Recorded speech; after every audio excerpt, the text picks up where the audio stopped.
Welcome to this lecture series in sequence and series. नया module शुरू कर रहे हैं जो कि ज्योमेट्रिक प्रोग्रेशंस के बारे में होगा। अभी तक हमने अरिथमेटिक प्रोग्रेशन के बारे में सीखा और ये कुछ 3-4 टॉपिक्स उसमें सब टॉपिक्स देखे और ज्योमेट्रिक प्रोग्रेशंस में भी लगभग यही सारी चीज़ें हम देखेंगे।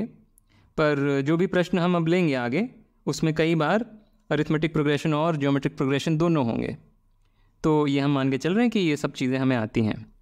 All right, some problems for practice and now let us get started। तो एक कहानी से शुरू करते हैं। इस लेक्चर में हम बस ज्योमेट्रिक प्रोग्रेशन की परिभाषा और उसकी कुछ बहुत ही बेसिक सी प्रॉपर्टीज़ देखेंगे। तो कहानी है और केवल कहानी ही है कि शतरंज के आविष्कारक को राजा के पास बुलाया गया। राजा को खेल बहुत पसंद आया, तो जो शतरंज के आविष्कारक जो भी थे उन्हें बुलाया गया और कहा गया कि आपने इतने अच्छे खेल का आविष्कार किया है तो आपको हम पुरस्कार के लिए जो आप मांगोगे दे देंगे। तो जो आविष्कारक थे उन्होंने कहा कि मुझे कोई बहुत बड़ी चीज़ नहीं चाहिए, आप ऐसा करें कि मान लें शतरंज के जो पहले घट पे, पहले स्क्वायर पे 1 चावल का दाना रखा है, दूसरे पे 2, तीसरे पे 4, चौथे पे 8 और फिर उसका 2 गुना, फिर उसका 2 गुना, फिर उसका 2 गुना, ये करते जाएं। तो ऐसे करते करते जितने भी चावल के दाने इस पे समा जाएंगे वो सब आप मुझे दे दें। तो राजा ने कहा कि ठीक है, इसमें क्या ही बड़ी बात है। पर जब हिसाब लगाया गया तो पता चला कि इतने चावल के दाने तो संभव ही नहीं हैं कि लाए जा सकें। पूरी दुनिया में पूरे साल में इतने नहीं खाए जाते।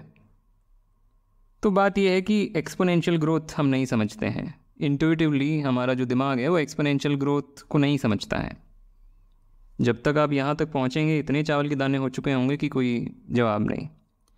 ठीक है, तो यहाँ पे ये एक तरह का ये ज्योमेट्रिक प्रोग्रेशन है। ये जो भी हुआ 2 गुना करते जाना, ये एक ज्योमेट्रिक प्रोग्रेशन है। तो अब हम उसकी परिभाषा पे आ जाते हैं। तो एक सीक्वेंस दिया हुआ है A1 A2 A3 dot dot dot. इसको हम ज्योमेट्रिक प्रोग्रेशन तब बोलेंगे जब सबसे पहले इनमें से कोई भी 0 नहीं है और जो सक्सेसिव रेशियोज हैं वो कांस्टेंट हैं।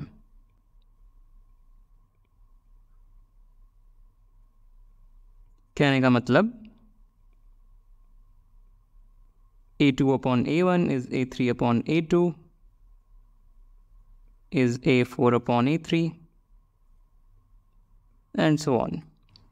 और ये लिखना लेजिटिमेट है क्योंकि कोई भी AI 0 नहीं है।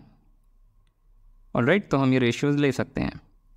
तो जो कांस्टेंट सीक्वेंस हो गया, फॉर एग्जांपल 0 0 0 0, उसे हम ज्योमेट्रिक प्रोग्रेशन में नहीं गिनेंगे। ओके, तो ये तो परिभाषा हो गई। कुछ एग्जांपल्स देख लेते हैं। सबसे पहले कांस्टेंट सीक्वेंस 1 1 1 1, ये सारे नॉन ज़ीरो टर्म्स हैं और सक्सेसिव रेशियोज कांस्टेंट हैं। इनफैक्ट सक्सेसिव रेशियोज सारे के सारे 1 हैं। तो ये एक ज्योमेट्रिक प्रोग्रेशन हो गया। ज़्यादा इंटरेस्टिंग नहीं है पर कोई बात नहीं। फिर ये वो ज्योमेट्रिक प्रोग्रेशन जो हमने चेस बोर्ड वाले एग्जाम्पल में देखा, 1 से स्टार्ट कर लेते तो एकदम वही हो जाता, कोई बात नहीं। 2 से स्टार्ट किया है, सक्सेसिव रेशियोज 2 हैं। इसको इससे डिवाइड करेंगे 2 मिलेगा, इसको इससे डिवाइड करेंगे फिर से 2 मिलेगा एंड सो ऑन। एक आखिरी एग्जाम्पल 1 -1 1 -1 1 -1 ऑल्टरनेटली जा रहा है। इसमें सक्सेसिव रेशियोज आर -1। तो ये भी एक ज्योमेट्रिक प्रोग्रेशन है क्योंकि कोई भी टर्म इसमें 0 नहीं है। तो बहुत ही सरल सी परिभाषा है, कोई इसमें मैं नहीं समझता कि समय व्यतीत करना चाहिए। आगे बढ़ते हैं, कुछ ऑब्जर्वेशन देख लेते हैं और इस लेक्चर को फिर ख़त्म करेंगे। एक ज्योमेट्रिक प्रोग्रेशन हमें दिया हुआ है। हम कह रहे हैं किसी भी इंटीजर n के लिए ये जो नया सीक्वेंस बना, हर चीज़ का पावर n, राइट, हर चीज़ का पावर n कर दें। जो ओरिजिनल सीक्वेंस है हर नंबर को nth पावर पे रेज अगर कर दें तो जो नया सीक्वेंस बनेगा वो भी एक ज्योमेट्रिक प्रोग्रेशन है। ठीक है, तो ये बहुत ही ईजी है। सबसे पहले इनमें से कोई भी 0 नहीं था तो इनमें से भी कोई भी 0 नहीं होगा, तो वो बात क्लियर है। हम केवल सक्सेसिव रेशियोज़ की बात कर लेंगे। तो जो सक्सेसिव रेशियोज़ हैं n+1th term divided by the nth term, n नहीं लिखता हूँ, n तो हमने वहीं नोटेशन में ही लिख दिया। Let's say k+1th term to the power n divided by kth term to the power n। ये क्या है?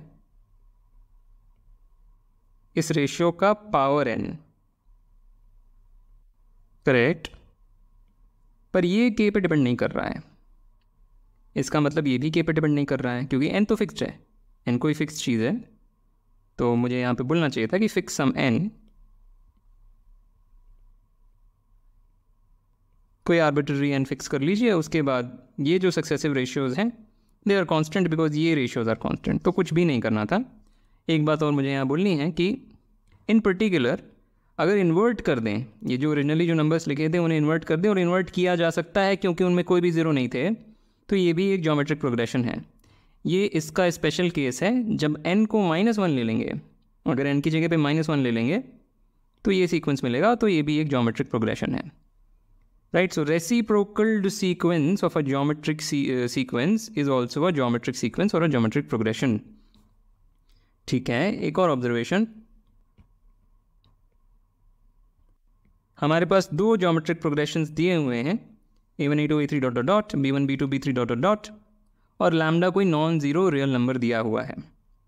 हम कह रहे हैं कि ये वाला जो नया सीक्वेंस बना जिसमें कि हमने टर्म बाय टर्म प्रोडक्ट कर दिया, a1 को b1 से मल्टीप्लाई कर दिया, a2 को b2 से मल्टीप्लाई कर दिया, a3 को b3 से मल्टीप्लाई कर दिया, तो एक नया सीक्वेंस मिल जाएगा जो कि यहाँ लिखा हुआ है। हम कह रहे हैं ये भी एक ज्योमेट्रिक प्रोग्रेशन है, ठीक है। और ये ब्लू वाले की बात कर लेंगे, पर पहले ये पिंक वाले की बात कर लें। तो ये क्यों है? वेल, फिर वही बात कि जो k+1th टर्म है नए सीक्वेंस में, उसको kth टर्म से डिवाइड किया तो हमें मिलेगा ये प्रोडक्ट। पर क्योंकि ये एक ज्योमेट्रिक प्रोग्रेशन था और ये भी एक ज्योमेट्रिक प्रोग्रेशन था, ये दोनों ही ratios some numbers, this is some constant number for any K, this is some fixed number, same for this. तो इसका मतलब ये भी डिपेंड नहीं कर रहा है के पे, therefore this is a geometric progression. तो ये बात तो क्लियर होनी चाहिए, ठीक है। अब इस पे आते हैं। तो ये इसका कॉन्सिक्वेंस है जो हमने अभी देखा, इसी का कॉन्सिक्वेंस है। क्या करें, जो b1 b2 b3 है सबको लैम्डा ले लें। तो blue one follows from the pink one,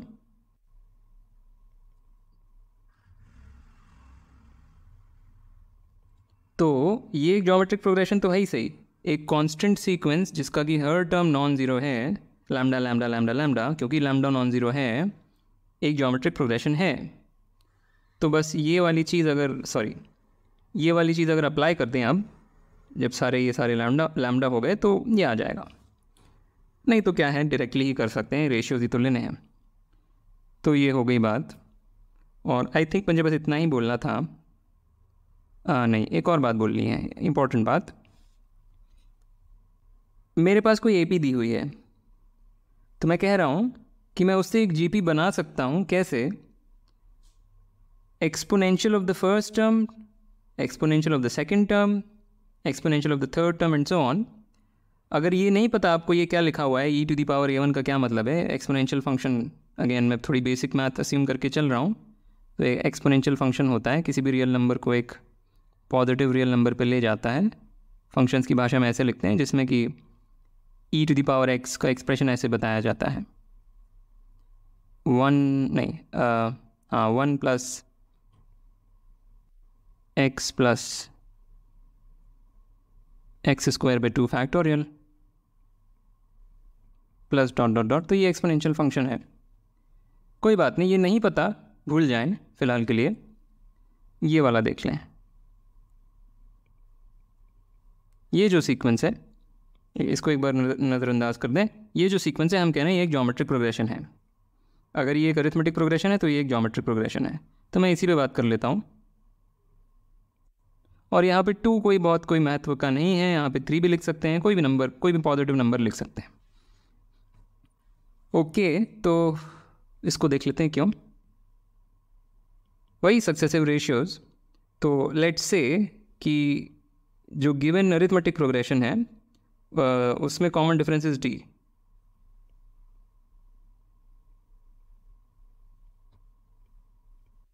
ठीक है, सो नाउ